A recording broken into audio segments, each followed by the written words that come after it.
Hello, my name is Beverly Reynolds. Most of you already know me as a published author and illustrator. And in today's video, we're going to talk about painting. Painting by its very nature can be a stress reliever. It just so happens that I'd like to use my background and degree in graphic design in today's video. So I have with me a couple of different supplies first. I have my palette of colors, and I'm using acrylic paint.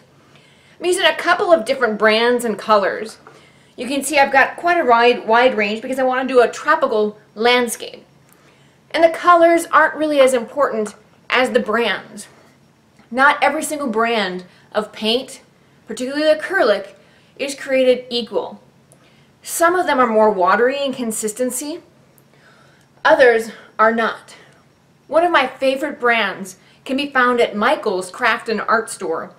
There's probably one near you, and that's Liquitex. It can also be found at other art stores as well. And as I mentioned before, there are other brands. That just happens to be my favorite. I also have some expensive and some cheaper brushes. You notice that I've got two brushes that are very similar that came in a multi-pack. I also have some Bob Ross brushes and a couple others that are either flat or rounded as well, more of a fan brush. So I'm going to put these aside. I also have with me today some plastic palette knives. These are really good if you want to smooth out your paint, because remember, your acrylic paint is not like watercolor paints. It's not flat. It can be bumpy. You can put as much texture on your painting as you'd like. The other thing I want to notice while we're talking about supplies is the palette. I can actually stick my finger in here to help hold the palette. You notice there's a hole? And I've already got my paint set up here. I've got a variety of brands of paint. Some of them are more liquid. Some of them are much more rich in terms of consistency. It's really much more on what you prefer. So the next thing I want to do is actually start my painting. And let's talk about the board. I've actually got a pre-gessoed board, like a press board type deal, and it's already ready to be painted on. You can also purchase a canvas of any size that you want. I've also got an easel that will help hold my canvas or my board in place. And now we're ready to get started. I'm going to use a couple of different techniques just to show you in this first video of some of the things that are available to you when it comes to painting. If I want to paint a palm tree, for example, I'm going to dip my brush in one of the colors, and I can either dot it like this, kind of give it a textured look, and I can create a palm tree, particularly the trunk or the tree part. And I can go, you know, it's almost creating like a pointillism or a dotted approach. I can then also mix in another color, in this case black, to create my dual colors.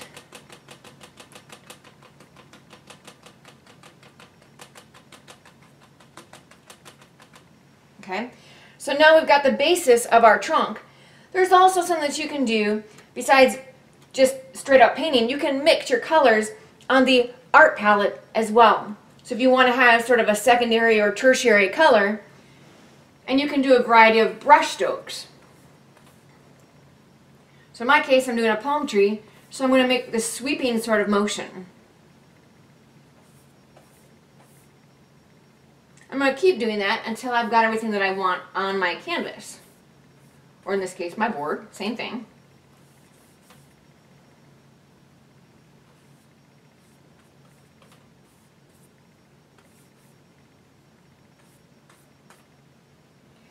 Alright, and I can also, again, mix colors, so if I want to bring some brighter colors into there.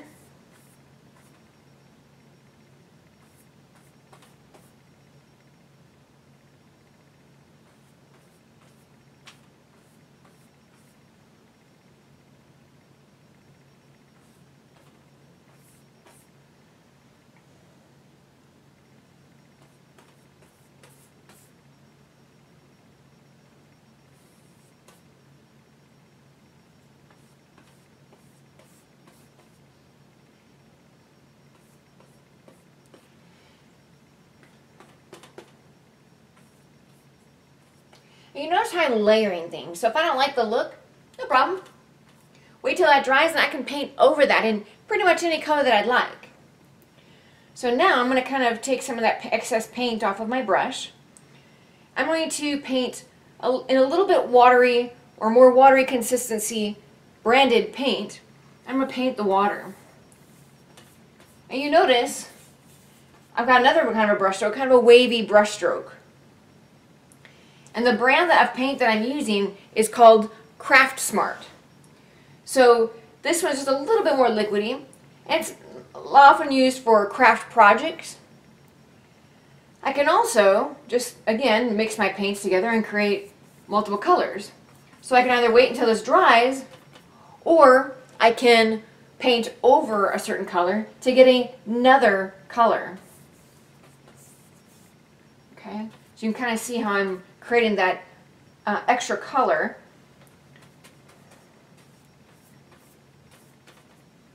Okay, so now the next thing I want to do is paint a little bit in the sky. And I'm going to wipe off my brush just a little bit, so if you'll hang with me for just a moment.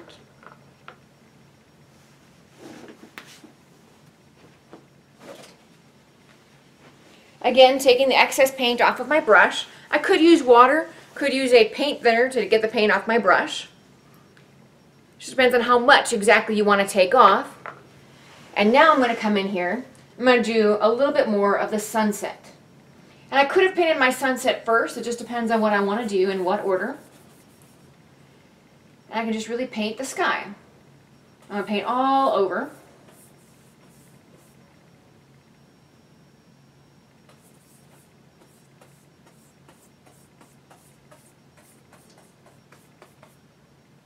Okay, I'm going to come in here with different colors, make it sort of abstract as well.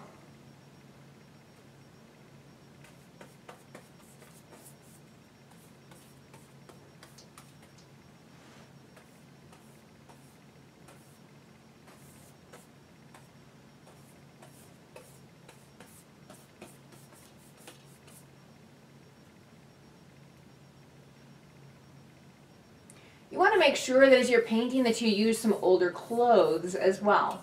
Some people even prefer to use a paint smock. So that way if you get paint on it, it's really not that big of a deal. And it's not just about not getting paint on you, it's also not getting paint all over your workspace as well. So some people paint in a studio. It just really depends on preference. And availability, of course.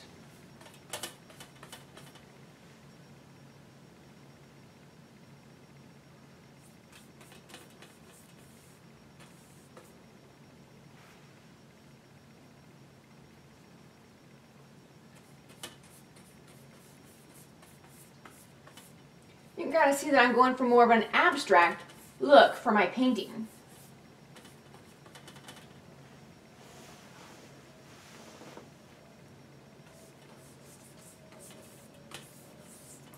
You can mix certain colors in, you can come back behind it with another color, and you can create any sort of look that you want for your individualized painting.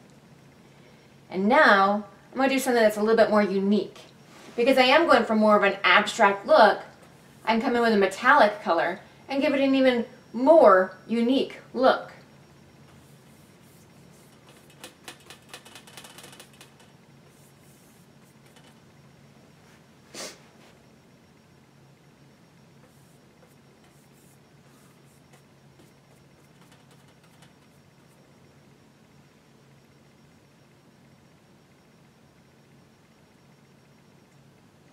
Paint more of my tree trunk.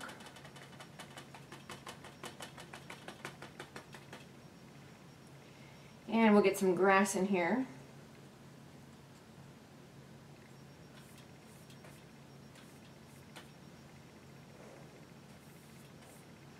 And there we are. And now you can fill in all the white spaces, you can leave some white. You can also take your palette knives and create an even more unique look in terms of texture. You come in here and you can smooth some of this out.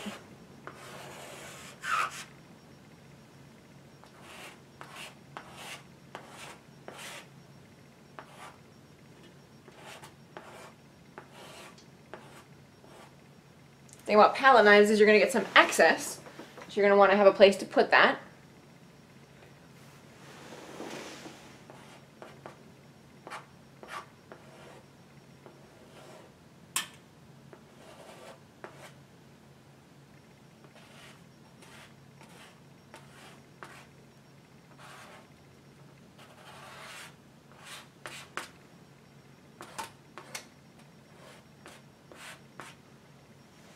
Alright, so you guys kind of get the idea that way as well.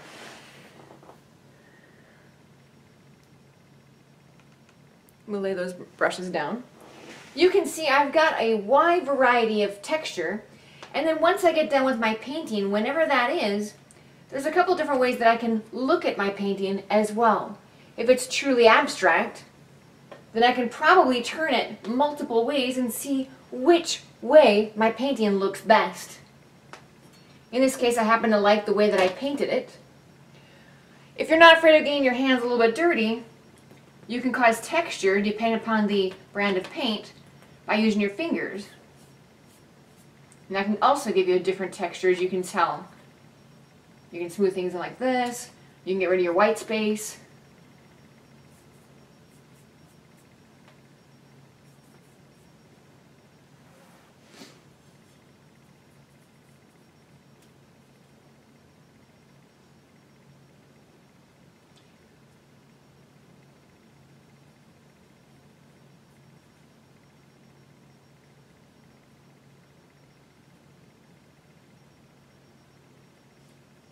Alright, so there you are. You can see that you can create multiple textures depending upon what type of paint you use, what type of brushes you use, what size, what brands, and also what tools, i.e. palette knives.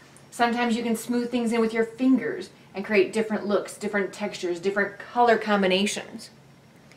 So that concludes our art lesson, a very short lesson, primarily based on technique.